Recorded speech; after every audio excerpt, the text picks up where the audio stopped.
Hello সবাইকে, আজকে তোমাদের সঙ্গে আমি ঈদের একটা লুক শেয়ার করতে চলে এসেছি। তার আগে বলে রাখি, আমার হাতের এই যে সুন্দর মেহেন্দিটা, এটা করে দিয়েছে দেবযানী গুরু। তোমরা যদি কেউ করতে চাও ওর থেকে মেহেন্দি, তাহলে আমি তোমাদেরকে ওর প্রোফাইলের লিংক দিয়ে দেব।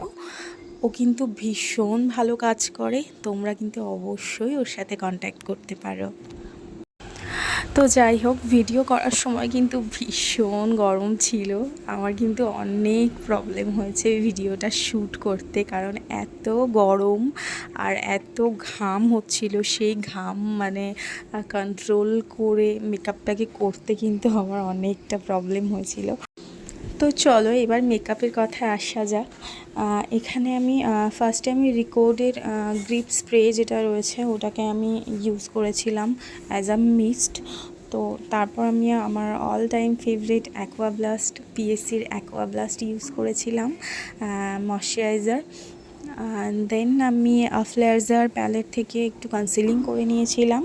তারপর আমি ফাউন্ডেশন অ্যাপ্লাই করেছিলাম। আমি এখানে ফ্লেয়ারজা আর রিকোড মিক্স করে ইউজ করেছিলাম। আর আমি যে ব্লেন্ডারটি ইউজ করলাম ওটা ক্যারেক্টার কসমেটিক্সের। তোমরা যদি কেউ পারচেস করতে চাও তাহলে তোমরা নিতে পারো অবশ্যই। ভীষণ ভালো একটা ব্লেন্ডার, খুব স্মুথলি একদম মানে ব্লেন্ড হয়ে যায় অটোমেটিকলি, কোনো এফোর্ট দিতে লাগে না। আমার তো ভীষণ ফেভারিট। আচ্ছা, তোমাদের সঙ্গে একটা কথা শেয়ার করি। তোমরা অনেকেই মনে করো যে এই যে কন্টেন্ট বা ভিডিও বানানোর যে প্রফেশন, এটা হয়তো কোনো প্রফেশনই নয়। এটা শুধুমাত্র হয়তো আমরা টাইম পাস পারপাস করে থাকি, কিন্তু তোমাদেরকে বলে রাখি এটা কিন্তু একদমই নয়।